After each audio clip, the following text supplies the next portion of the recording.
오늘은 신명기 5장입니다. 구약성경 269페이지를 찾아주시기 바랍니다.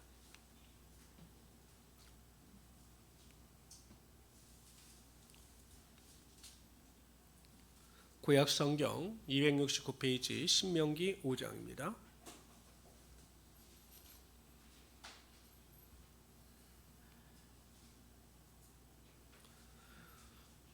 신명기 1장서부터 4장 43절까지는 과거의 은혜에 대한 회고였어요. 그리고 4장 44절부터 26장까지는 모세가 백성들에게 하나님께서 알려주신 규례와 법도를 설명하고 그것을 준수할 것을 강조하고 있는 내용입니다. 우리 1절 한번 읽어봅시다. 1절 있습니다. 우리 다 같이 함께 읽겠습니다. 시작. 모세가 온 이스라엘을 불러 그들에게 이르되 이스라엘아, 오늘 내가 너희의 귀에 말하는 규례와 법도를 듣고 그것을 배우며 지켜 행하라. 어찌 보면 그 모세의 두 번째 설교, 첫 번째 설교가 과거 또는 규례와 법도에 대한 설교, 오늘 본문을 포함한 26장까지의 그 두 번째 설교 중에서 그냥 결론입니다. 결론. 핵심이죠. 모든 것이 다 포함되어 있습니다. 첫 번째 보면 규례와 법도를 어떻게 하라고요? 들어라. 이렇게 말씀하셔요. 규례와 법도를 들어야 한다. 이렇게 말씀하고 있는 겁니다. 로마서 10장 17절에 보면 이렇게 말씀하고 있습니다. 우리 다 같이 한 목소리 읽겠습니다. 그러므로 믿음은 들음에서 나며 들음은 그리스도의 말씀으로 말미암았느니라.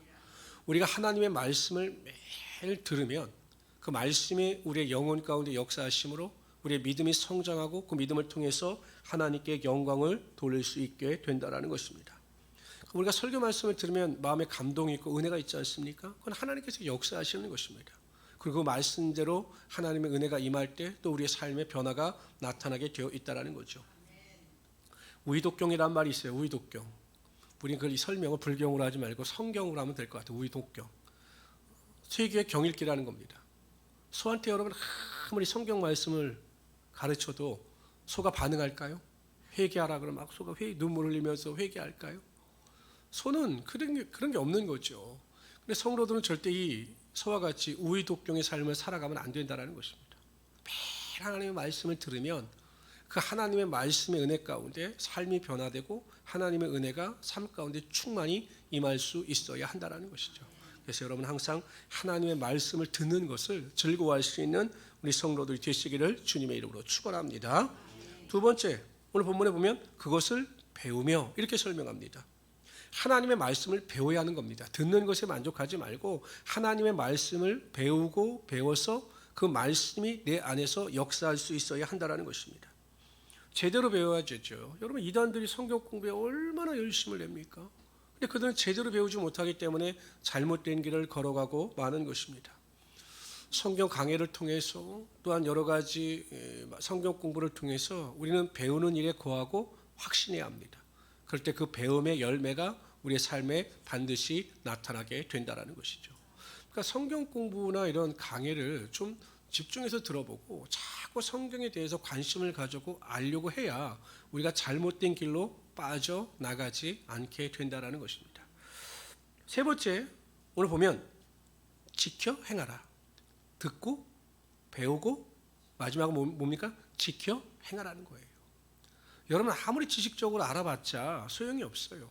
뭐 하나님은 살아계시고 하나님 내 기도 가운데 응답하여 주신 하나님이시다. 성경 공부를 통해서 열심히 배워서 알았습니다. 기도 안 하면 아무 소용이 없는 거죠.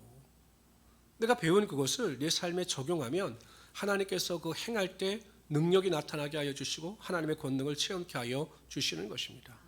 하나님께서 출애굽한 이스라엘 백성들에게 요단강을 건너가라고 말씀하셨어요.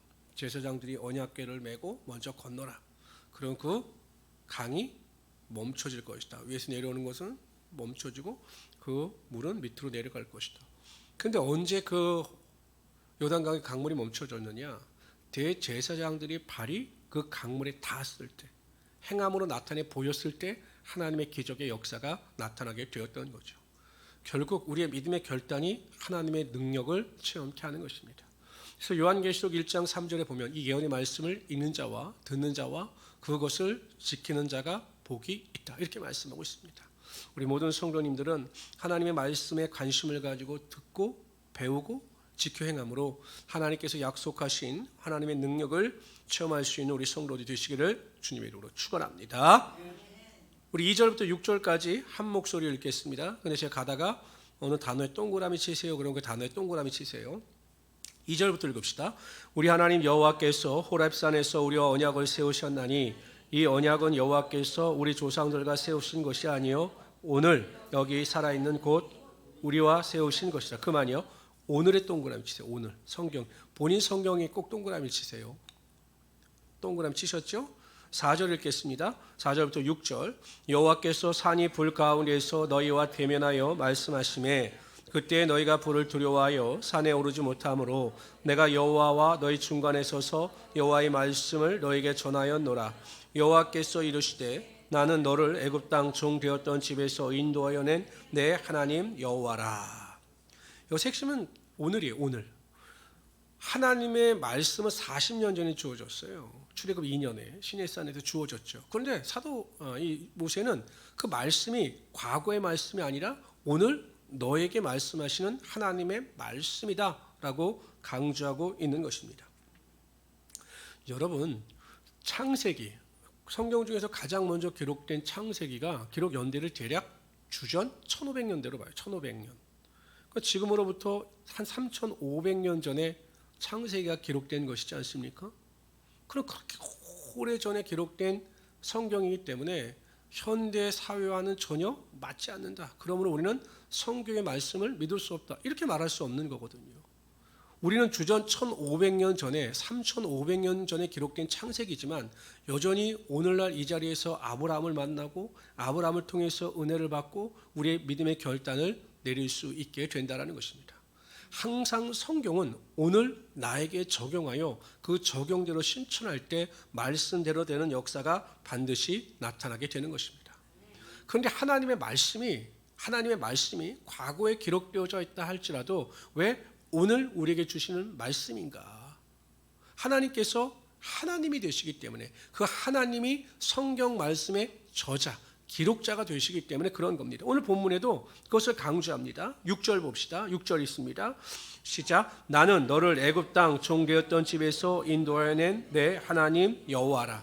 내가 누구인가를 밝히시는 거예요. 너희를 인도하여 낸 여호와라. 스스로 있는 자다.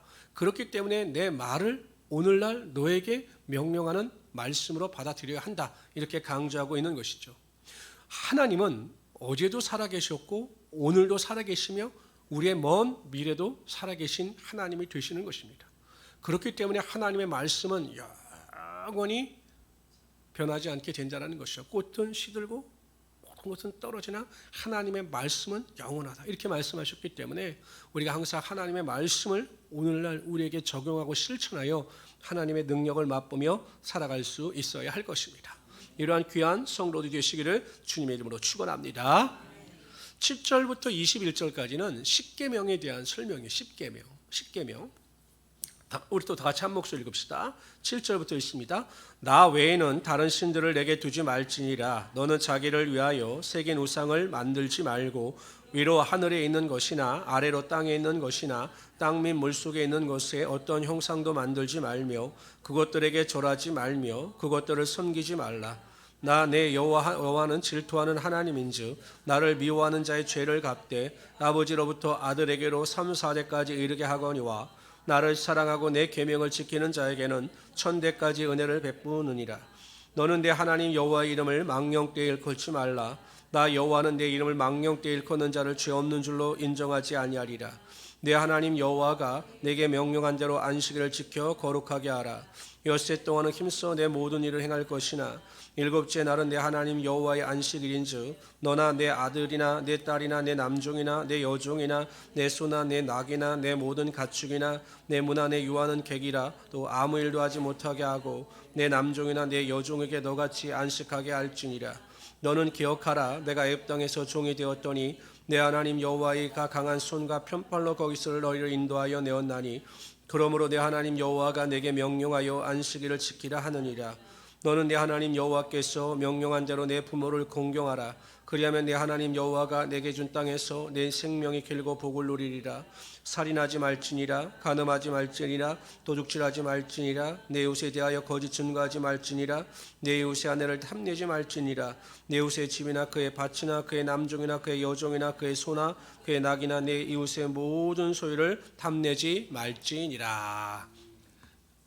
십계명에 대해서 설명을 하고 계시죠. 여러분 보세요. 이 십계명에 대해서 쫙 설명을 했습니다. 근데 이제 신약으로 넘어가면 율법사가 예수님께 나와서 계명 중에서 어느 계명이 큽니까? 라고 여쭙니다. 물론 십계명을 염두에 둔 거겠지만 그 당시에 그 바리새인들이나 이런 사람들은 이 십계명을 613가지도 세분화시켰어요. 그러니까 안식일을 거룩하게 지켜라. 그런 안식일을 거룩하게 지키는 구체적인 내용이 무엇인가? 그래서 제가 몇 번 말씀드렸지만 아직도 안식일 날 하다못해 유대인들은 엘리베이터의 버튼을 누른다? 안 누른다? 안 눌러요. 이것도 노동이라고 생각하기 때문에 그러한 세세한 규정이 613가지예요. 그러니까 그 계명 중에 어느 계명이 큽니까? 라고 예수님께 물었습니다. 그때 예수님께서 뭐라고 말씀하시냐면 우리가 잘 아는 구절인데 이렇게 말씀하셔요. 제가 안 했네. 제가 읽어드릴게요. 예수께서 이르시되 내 마음을 다하고 목숨을 다하고 뜻을 다하여 주의 너희 하나님을 사랑하라 하셨으니 이것이 크고 첫째 되는 계명이요 둘째도 그와 같으니 내 이웃을 내 자신과 같이 사랑하라 하셨으니 이 두 계명이 온 율법과 선지자의 강령이니라. 우리가 십계명을 분리할 때 첫째 계명부터 네 번째 계명은 하나님과 관련된 계명이에요. 우상을 섬기지 말라, 만들지 말라, 안식일을 거룩하게 지켜라, 거짓 증거하지 말라. 뭐 이런 하나님의 이름을 망령되이 일컫지 마라. 이런 대신 관계. 이것은 하나님을 대하여 마음을 다하고 목숨을 다하여 뜻을 다하여 하나님을 사랑하라. 이렇게 결론을 내리셨고 다섯 번째 내 부모를 공경하라부터 내 이웃의 것을 탐내지 말라. 십계명까지의 계명을 통해서는 내 이웃을 내 몸과 같이 사랑하라. 이렇게 말씀하셨습니다. 그러니까 여러분 하나님을 뜨겁게 사랑하시고 이웃을 뜨겁게 사랑하심으로 결국 하나님의 말씀의 완성은 사랑이라는 거죠. 사랑하면 다 되는 겁니다. 말씀대로 사랑하면 다 되는 겁니다. 인도의 성자 중에 선다싱이라고 하는 분이 있어요. 참 인도가 힌두교나 시크교가 굉장히 강한데 인도에서 이 성자 선다싱이 나왔습니다. 그러니까 여러 가지 부모, 엄마, 어머니 죽음을 통해서 이러면서 이제 기독교의 귀한 사람인데 이 선다싱이 굉장히 그 유명한 수도자입니다. 한 번은 그 히말라야 산맥을 넘는데 얼마나 춥습니까? 갑자기 이제 추위가 다가와서 이렇게 가다 보니까 저 멀리서 한 사람이 한 곳에서 뭐 되는 겁니다. 그리고 그냥 지나가는 거예요. 선다싱이 가다 보니까 딱 보니까 사람이 쓰러져 있는 거예요. 그러니까 그 사람은 지나가다가 이 사람을 내가 데리고 갈아야 되나 말아야 되나 고민하다가 그 산속에서 그 쓰러진 사람을 데리고 가는 일이 쉽지 않거든요. 잘못하면 둘 다 죽지 않습니까? 그래서 이 사람이 머뭇머뭇대다가 그냥 지나간 겁니다. 근데 선다싱은 하나님을 믿는 믿음이 있었기 때문에 어찌하든지 이 사람을 구해야 되겠다라는 생각을 가지고 그 사람을 들쳐업고 험한 산을 그냥 갑니다. 여러분 생각해 보세요. 나 혼자도 가기 힘든 산을 갔다가 다른 사람과 같이 메고 업고 가니 더울까요? 안 더울까요? 엄청 힘이 들고 막 땀이 나는 겁니다. 막 땀이 나고 힘이 드는 거죠. 그래서 얼마 전 가다 보니까 주저주저 하는 사람이 쓰러져서 죽어 있는 거예요. 너무 추위를 견디지 못하고 이리저리 하다가 그냥 죽은 거죠. 근데 선다싱은 사람을 메고 가니까 너무 그냥 힘이 들고 땀이 나니까 둘 다 살아난 거예요. 만약에 선다싱이 그 사람을 외면하고 그냥 갔다면 그도 결국 죽었을지 모릅니다. 우리가 곰곰이 생각해 보면 하나님께서 이웃을 사랑하라고 하신 그 목적을 보면 이웃을 위한 것이 아니라 나를 위한 거예요. 이웃을 사랑하고 이웃을 섬기며 살아가다 보면 하나님께서 그 믿음을 옳다 인정하시고 그러한 자의 삶에 하나님의 축복의 능력이 임하게 하여 주실 뿐만 아니라 다른 사람, 그 은혜를 입은 자에게도 하나님의 은혜와 능력이 반드시 나타나게 하여 주신다는 거죠. 그런 믿음을 가지고 이웃을 내 몸과 같이 사랑하셔서 하나님의 말씀에 순종하며 살아갈 수 있는 우리 귀한 성도들이 되시기를 주님의 이름으로 축원합니다. 우리 22절부터 27절까지 한 목소리로 읽겠습니다. 읽습니다. 여호와께서 이 모든 말씀을 산이 불 가운데 구름 가운데 흑암 가운데에서 큰 음성으로 너희 총에 이르신 후에 더 말씀하지 아니하시고 그것을 두 돌판에 써서 내게 주셨느니라. 산이 불에 타며 캄캄한 가운데에서 나오는 그 소리를 너희가 듣고 너희 지파의 수령과 장로들이 내게 나와 말하되 우리 하나님 여호와께서 그의 영광과 위엄을 우리에게 보이심에 불 가운데서 나오는 음성을 우리가 들었고 하나님이 사람과 말씀하시되 그 사람이 생존하는 것을 오늘 우리가 보았나이다. 이제 우리가 죽을 까닭이 무엇이니까? 이 큰 불이 우리를 삼킬 것이요 만일 우리가 우리 하나님 여호와의 음성을 다시 들으면 죽을 것이라. 육신을 가진 자로서 우리처럼 살아계시는 하나님의 음성이 불 가운데서 바람을 듣고 생존한 자가 누구니까? 당신은 가까이 나가서 우리 하나님 여호와께서 하시는 말씀을 다 듣고 우리 하나님 여호와께서 당신에게 이르시는 것을 다 우리에게 전하소서. 우리가 듣고 행하겠나이다 하였느니라. 이스라엘 백성들은 하나님의 음성을 듣고 두려워했습니다. 그래서 하나님의 음성 듣는 것을 거부했어요. 모세에게 부탁을 하는 거죠. 왜 이스라엘 백성들이 직접 하나님께서 말씀하시는 것을 두려워했을까? 그들 스스로 자신들은 죄를 갖고 있는 죄의식이 있었기 때문입니다. 내가 하나님 앞에 온전하게 설 수 있는 거룩함의 능력이 없다. 그렇기 때문에 죄인이 하나님을 보면 죽는다라고 하는 두려움이 있었던 것입니다. 물론 구약 시대에는 모든 사람들이 가진 두려움이었어요. 내가 죄인이 죄사함을 받지 못하고 하나님을 뵈면 죽는다. 그래서 이사야 선지자 같은 경우도 주의 천사 스랍을 보고 나서 내가 하나님을 배웠다. 부정한 내가 하나님을 배웠다. 화로다 내가 망하게 되었다. 이렇게 선포합니다. 그때 이제 천사가 와서 숯불을 가지고 그 입술을 대며 그를 정하게 하시는 기사가 나와요. 그런데 여러분 아주 예외적인 경우도 있어요. 누구냐면 에녹이에요. 에녹. 다 같이 읽어봅시다. 창세기 5장 22절. 에녹이 하나님과 동행하더니 하나님이 그를 데려가심으로 세상에 있지 아니하였더라. 하나님께서 에녹을 얼마나 좋아하셨으면 데려가셨어요. 에녹이 하나님을 쫓아갔다가 아니라 하나님이 에녹을 데려가셨더라. 그러니까 하나님은 두려운 존재이지만 하나님의 뜻대로 살아가는 자에겐 하나님만큼 친밀한 존재가 없다라는 것이에요. 그래서 우리가 하나님 앞에 바로 서고 하나님의 말씀대로 살아가게 되면 하나님과 그래서 동행하게 되면 그것이 우리의 삶의 축복이고 하나님의 능력이 되신다는 사실입니다. 그래서 우리 모든 성도님들은 어찌하든지 간에 하나님과 항상 동행하며 살아갈 수 있는 우리 귀한 성도들 되시기를 주님의 이름으로 축원합니다. 우리 28절에서 33절까지 읽도록 하죠. 같이 읽습니다. 여호와께서 너희가 내게 말할 때 너희가 말하는 소리를 들으신지라. 여호와께서 내게 이르시되 이 백성이 내게 말하는 그 말소리를 내가 들은즉 그 말이 다 옳도다. 다만 그들이 항상 이 같은 마음을 품어 나를 경외하며 내 모든 명령을 지켜서 그들과 그 자손이 영원히 복받기를 원하노라.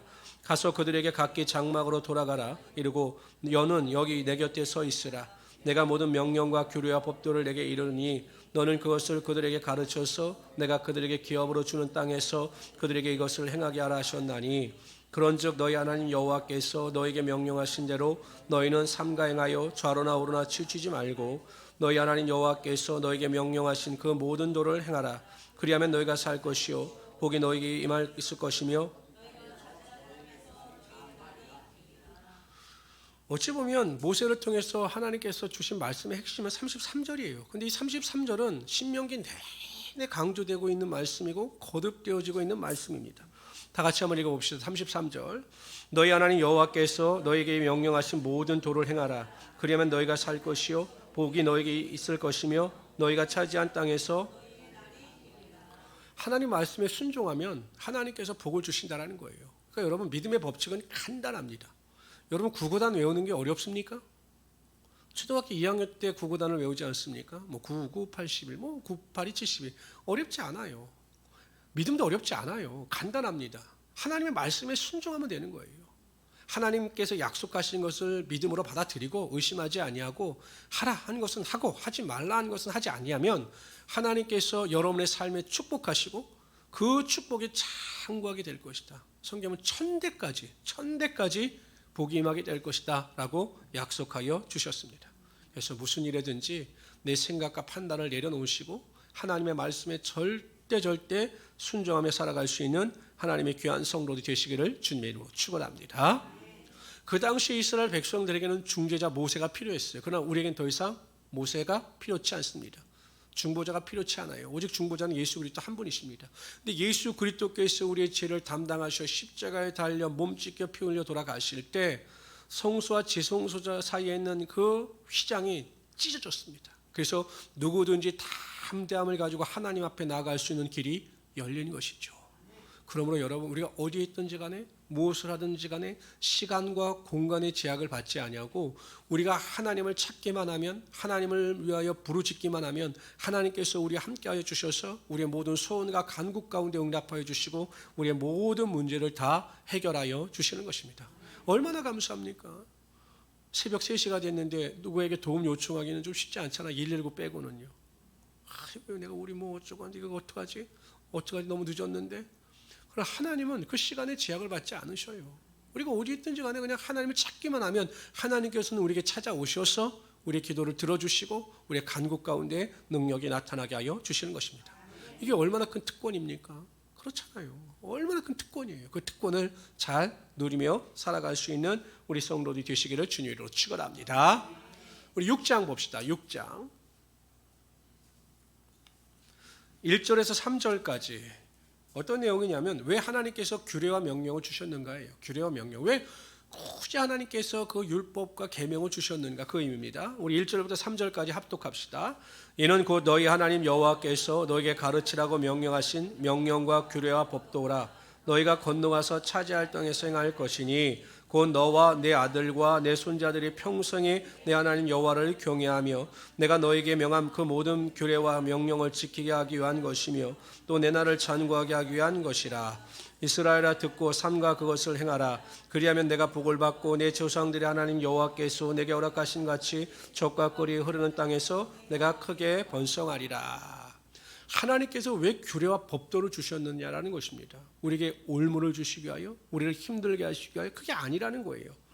첫 번째 보면 너와 내 아들과 내 손자들이 평생 여호와를 경외하기 위해서 규례와 법도를 주셨다는 것입니다. 여러분, 인간에게는 죄악이 있기 때문에 방종하려고 하는 경향이 있어요. 제가 가끔 이렇게 우리 상가 주차장을 이렇게 돌아다녀 보면 정말 한숨이 푹푹 나올 때가 있어요. 뭐냐면 사람들이 쓰레기를 아무 데나 버려요. 그리고 커피를 마시고 그 커피를 다 먹지 않은 것을 어떻게 그렇게 기가 막히게 보이지 않는 곳에 감추는지 이렇게 버리고 갑니다. 층계에도 버리고 막 버려요. 그걸 보면서 제가 인간은 정말 악하구나. 만약에 거기다가 CCTV 촬영 중 버리다 걸리면 벌금 1,000만 원을 부과하겠음. 이러면 누가 버리겠어요?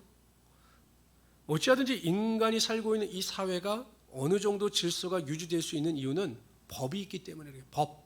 살인을 하면 구속이 되고 징역형을 산다. 뭐 그것도 뭐 무시하고 하는 사람도 있지만 그래도 그러한 법이 있기 때문에 사람들이 두려워하여 법을 지키는 거거든요. 하나님을 경외한다. 하나님을 공경하지만 한편으로 두려워한다. 이 마음이 굉장히 신앙에서 중요한데 그 하나님의 말씀을 주신 목적이 거기에 있는 것이에요. 신명기가 하나님의 말씀에 순종하면 복을 받고 하나님의 말씀에 불순종하면 저주를 받는다라는 것입니다. 그러니까 하나님의 말씀대로 살지 못하면 하나님의 징계와 하나님의 심판이 있다. 이 규례와 법도를 통해서 알고 배우기 때문에 사람들이 하나님을 경외하며 살아갈 수 있게 된다는 것입니다. 공공의 질서를 유지하기 위해서 법이 필요하듯 하나님을 두려워하고 섬기기 위해서도 하나님의 말씀인 규례와 법도가 필요하다는 것이에요. 우리 모든 성도님들은 뭐 잘하시지만 어찌하든지 하나님의 말씀을, 근데 저는 정말 하나님의 말씀에 불순종하고 하나님의 말씀대로 살지 아니하면 하나님의 징계와 매가 있다. 이것을 확실히 믿으면 성도들이 좀 바뀔 텐데. 그러니까 어떤 목사님이 그런 기도를 했대요. 하나님, 우리 성도들에게 천국 한번 보여주시고 지옥 한 번만 보여주세요. 지옥. 우리 성도들 다 꿈에 지옥이 나타나게 한번 해주십시오. 그러면 절대로 우리 성도들이 지옥 안 가려고 믿음 생활 잘 할 겁니다. 이렇게 기도를 하셨다고 합니다. 저는 그 말씀을 듣고도요, 그 생각이 들어요. 보여줘도 꽝이에요. 왜 그런지 아십니까? 부자와 나사로의 이야기를 보세요. 나중에 나사로가 뭘 부탁하냐면 나는 이제 끝났으니까 나사로를 다시 내 형제들에게 보내서 지옥이 있다라는 것을 좀 알려주십시오 라고 아브라함에게 부탁을 합니다. 그렇죠. 죽었던 자가 살아나면 사람들이 깜짝 놀랄 거 아니에요. 그럼 지옥과 천국이 있나 보다, 믿을 거다, 이렇게 부자는 생각한 겁니다. 근데 아브라함이 뭐라고 이야기하냐면 내가 선지자들을 보냈다. 그런데 그 선지자의 말을 믿지 않는 자들은 나사로가 죽었다 살아나도 믿지 않을 것이다, 이렇게 말씀하셨거든요. 그러니까 지옥을 아무리 보여줘도 사람들은 그것을 믿지 않으려고 할 것입니다. 그러나 하나님의 말씀을 믿고 하나님의 말씀의 능력이 우리 안에서 역사하셔서 우리의 영과 골수를 찔러 쪼개기까지 하면 그 말씀의 능력을 의지하는 자들에게는 하나님을 경외하는 믿음의 결단이 나타나게 되어 있습니다.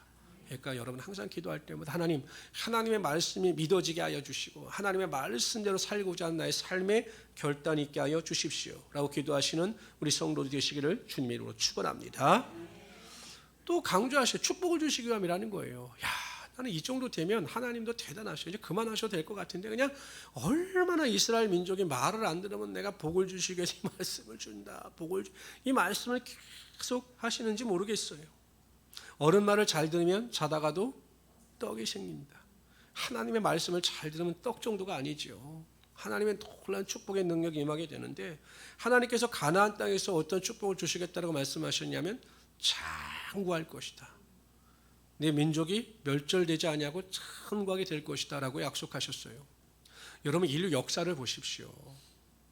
로마가 망할 것이다 라고 누가 생각을 했겠습니까?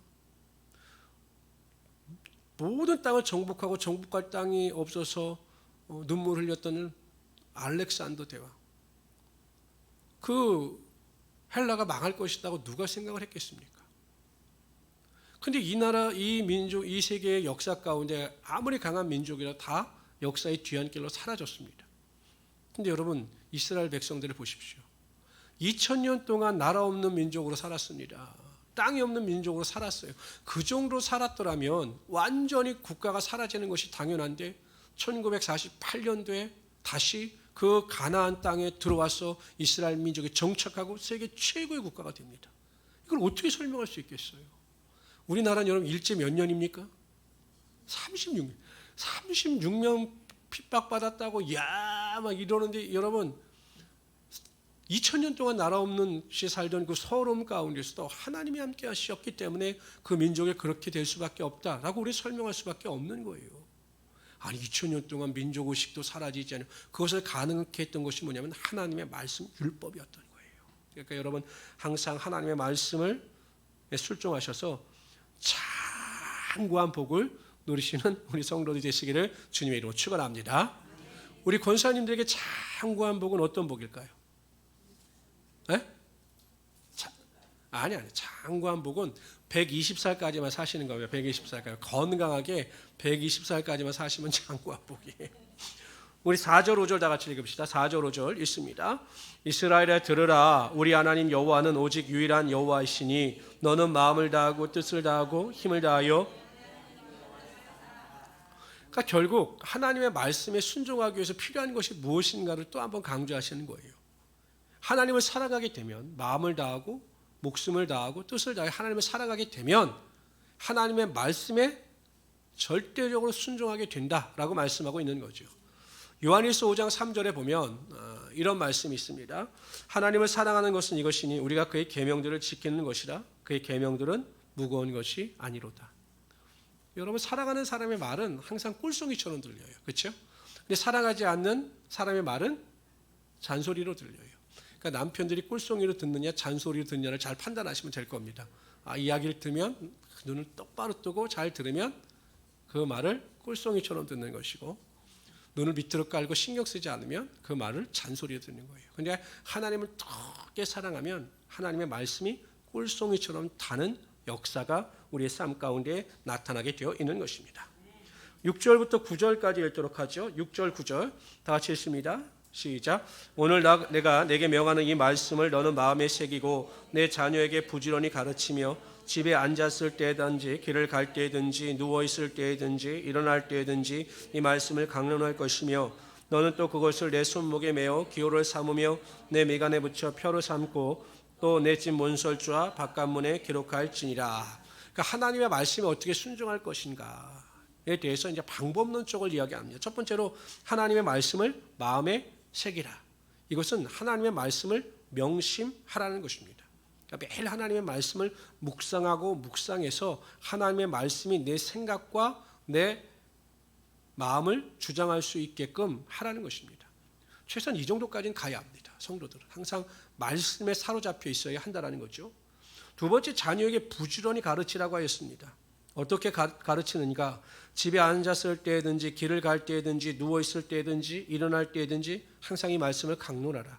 시시각각으로 자녀들에게 하나님의 말씀을 가르쳐라. 이렇게 말씀하고 있습니다. 세 번째는 손목에 메어 기호를 삼고 내 미간에 붙여 표로 삼으라. 지금도 여러분 유대인들은 그렇게 하고 다녀요. 제가 사진을 보여드리면 저 보이시죠? 이게 뭐냐면 미간, 손에 기호, 옷술에. 제가 이스라엘 가보니까 유대인들은 모여서 예루살렘 성전에 이렇게 가면 안식일마다 모이는 장소가 있는데 거기서 이러한 모습을 하고 애들도 이렇게 하고 옵니다. 경문과 옷술을 가지고 와요. 그러니까 율법을 그대로 지금 준행하면서 살아가는 거죠. 근데 이게 이제 상징적인 의미는 뭐냐면 이 옷술, 내 손에 기호를 삼는다라고 하는 것은 보통 손은 행동을 상징하는 것이고 이게 이마에 붙인, 미간에 붙인다라고 하는 것은 이게 보통 사람의 생각을 지배하는 것이기 때문에 하나님의 말씀이 내 행동과 내 생각을 지배할 수 있도록 해야 한다라는 것을 말씀하고 있다는 거죠. 저게 얼마나 불편하겠습니까? 근데 저렇게 살아요, 저 사람들은. 그러니까 어찌하든지 예수님을 영접하지 않아서 그들이 아직까지도 온전한 구원의 은혜를 체험하지 못하고 있지만 하나님께서 어찌하든지 선민으로서 저들을 택하셨기 때문에 또한 율법의 열심히는 그들을 마지막 때가 되면 반드시 구원하실 것 같습니다. 그러니까 여러분들 우리도 정말 하나님의 말씀을 가까이 하고 또 하나님의 말씀 안에 살아가야 한다라는 것을 결단할 수 있어야 한다라는 것입니다. 내 집 문설주와 바깥문에 기록할지니라. 여러분 우리가 집 문설주 또 바깥문에 기록하면 지나가는 사람들 다 보잖아요. 그러니까 그들에게 은혜의 복음 말씀을 전파하는 것입니다. 그리고 우리 집 문설주에 한다라는 것은 온 가족이 항상 말씀 안에 살아갈 수 있도록 의식화를 시켜야 한다는 것입니다. 핵심은 하나예요. 하나님의 말씀을 가까이 하면 된다는 것입니다. 생선을 싼 종이는 비린내가 나죠. 소고기를 싼 종이는 소고기 냄새가 납니다. 하나님의 말씀에 속에 속한 자들은 항상 하나님의 말씀의 향기가 나타나게 되어 있어요. 고린도전서에 보면 너희는 그리스도의 향기라 이렇게 설명하고 있는데 말씀의 향기가 흘러 넘칠 수 있는 우리 귀한 성도들이 되시기를 주님의 이름으로 축원합니다. 우리 10절부터 19절까지 읽도록 합니다. 다 같이 읽읍시다. 내 하나님 여호와께서 내 조상 아브라함과 이삭과 야곱을 향하여 내게 주리라 맹세하신 땅으로 너를 들어가게 하시고 내가 건축하지 아니한 크고 아름다운 성읍을 얻게 하시며 내가 채우지 아니한 아름다운 물건이 가득한 집을 얻게 하시며 내가 파지한 우물을 자게 하시며 내가 심지 아니한 포도원과 감람나무를 차지하게 하사 내가 배불리 먹게 하실 때에 너는 조심하여 너를 애굽 땅 종되었던 집에서 인도해내신 여호와를 잊지 말고 내 하나님 여호와를 경외하며 그를 섬기며 그의 이름으로 맹세할 것이니라. 너희는 다른 신들 곧 내 사면에 있는 백성의 신들을 따르지 말라. 너희 중에 계신 너희 하나님 여호와는 질투하시는 하나님인즉 너희 하나님 여호와께서 내게 진노하사 너를 지면에서 멸절시키실까 두려워하노라.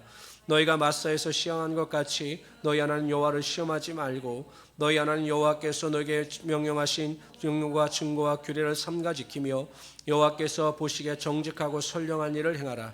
그리하면 내가 복을 받고 그 땅에 들어가서 여호와께서 모든 대적을 내 앞에서 쫓아내시겠다라고 내 조상들에게 맹세하신 아름다운 땅을 차지하리니. 그러니까 11절까지 보면 축복을 받은 것을 하는 거죠. 아무 수고나 노력을 하지 않았는데 하나님께서 이스라엘 백성은 축복하셨을 때를 이야기하면서 전제하면서 여호와를 잊지 말아라 이렇게 선포합니다. 그러니까 성도가 우리들의 삶에서 위기는 실패나 고난이나 좌절이 있을 때 오는 것보단 성공과 번영 가운데 인생의 위기가 반드시 찾아와요. 다윗 왕도 보세요. 그가 사울 왕의 위협을 쫓아 10년 동안 도망 다닐 때에는 하나님 앞에서 바로 손자였어요. 항상 바로 섰고 시편의 대부분이 다윗이 지은 시편의 대부분이 보면 이 사울 왕에게 쫓길 때 지은 시편이 대부분이에요. 그런데 여러분 다윗이 왕이 되고 또 모든 것이 안정되자 자신의 부하들 나가서 전쟁하는데 궁궐에서 잠을 자다가 바스바가 범죄하지 않습니까? 안정되었을 때 성공을 거두었을 때 변질되고 죄를 범할 수 있는 확률이 그만큼 많다라는 것입니다. 그런데 여러분 우리가 성공을 거두고 번영을 거두었을 때 변질되지 않는 방법이 딱 하나 있어요. 그것은 무엇이냐면 내 인생의 모든 일을 다 하나님께서 하셨습니다 라고 인정하는 것입니다. 내가 부자가 된 것도 내가 건강하게 된 것도 내 자녀들이 다 잘 된 것도 내 노력이나 수고가 아니라 다 하나님께서 하셨습니다. 그러면 여러분 우리가 하나님께 영광을 돌리게 되고 하나님을 섬기며 살아갈 수 있게 되는 것인데 인간은 교만하기 때문에 뭔가 조금 거두게 되면 내가 그것을 이루었다라고 생각하다가 하나님으로부터 멀어지게 된다라는 것입니다. 항상 우리 입술을 통해서 여러분 정말 마음속에서 우러나는 그러한 고백이 항상 있어야 합니다. 모든 것을 다 하나님께서 하셨습니다. 어떤 분들은 이렇게 하시는 분들도 있어요. 물론 이게 간증이기도 한데 목사님 제가 이번에 어려움이 있었는데요. 제가 열심히 기도하고 열심히 하나님께서 간구하셨더니 이 문제가 해결됐어요. 근데 그 초점이 어디에 맞춰져 있냐면 내가 기도했다라는 데 초점이 맞춰 있어요. 내가 기도했더니 하나님께서 하셨습니다. 이래야 되는데 내가 기도했더니 여기 초점이 맞춰지다 보니까 인간이 결국 교만해지더라는 것입니다. 저는 솔직히 그렇게 어떤 분들 비판할 여지는 없지만 신유의 기도, 능력의 기도에 종을 받아라. 기도할 때마다 기적이 일어나는 하나님께서 내리신 영원한 이런 광고를 보고 성도들이 몰려드는 것을 보면 참 아이러니한 것이 무엇이냐면 그들이 말하는 그 내용 속에 보면 하나님은 없어요. 내가 했다. 내가 능력의 종이고 내가 기도하고 내가 하니 병고침의 역사가 나타났다. 그러니 나에게 오라.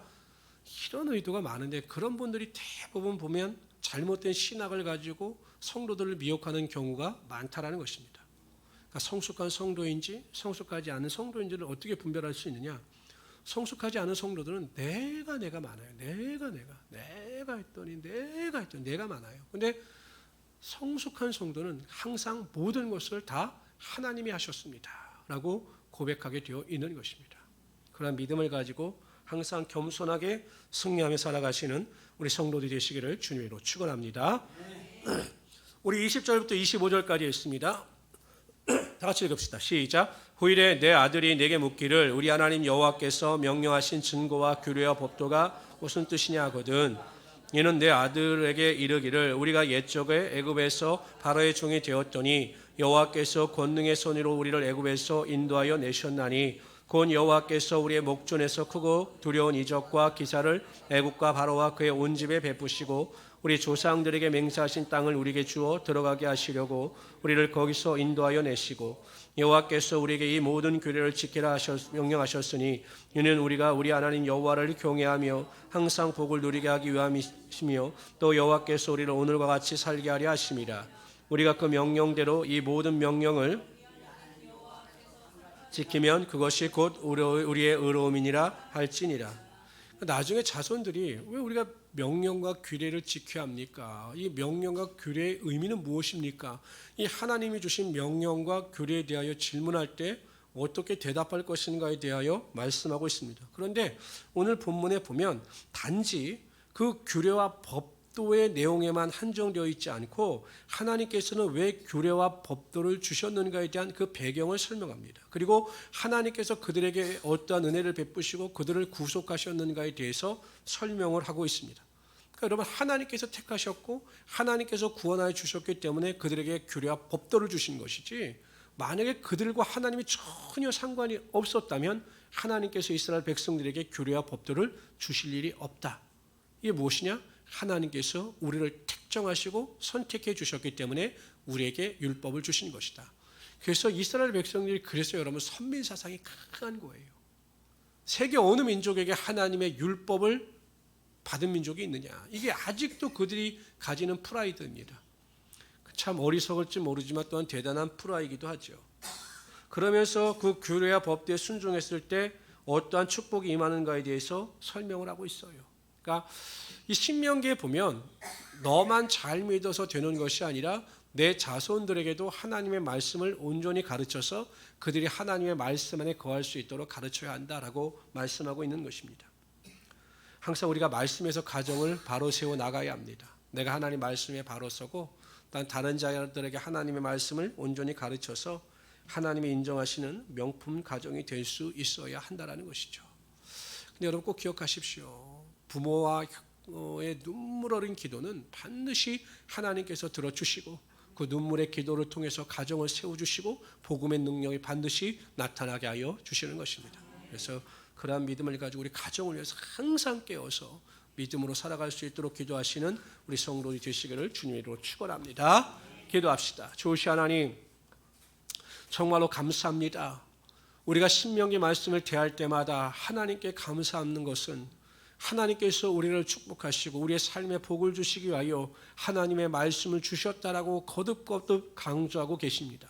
하나님, 우리가 무엇이건데 우리를 이처럼 사랑하시며 우리가 무엇이건데 하나님께서 우리를 귀히 여기시는지요.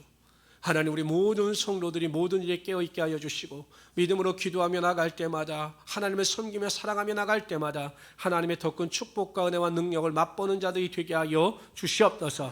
오늘도 하나님, 우리가 주님 앞에 나와 믿음으로 예배합니다. 이제 하나님을 찬양하고 하나님께 기도하며 나가기를 원합니다. 모든 기도 가운데 응답하여 주셔서 하나님과 동행하게 하여 주시고 하나님 안에서 참된 기쁨과 만족을 누리며 살아가게 하여 주시옵소서. 소망을 넘치게 하여 주시옵소서. 감사하며 예수님의 이름으로 기도드리옵나이다. 아멘.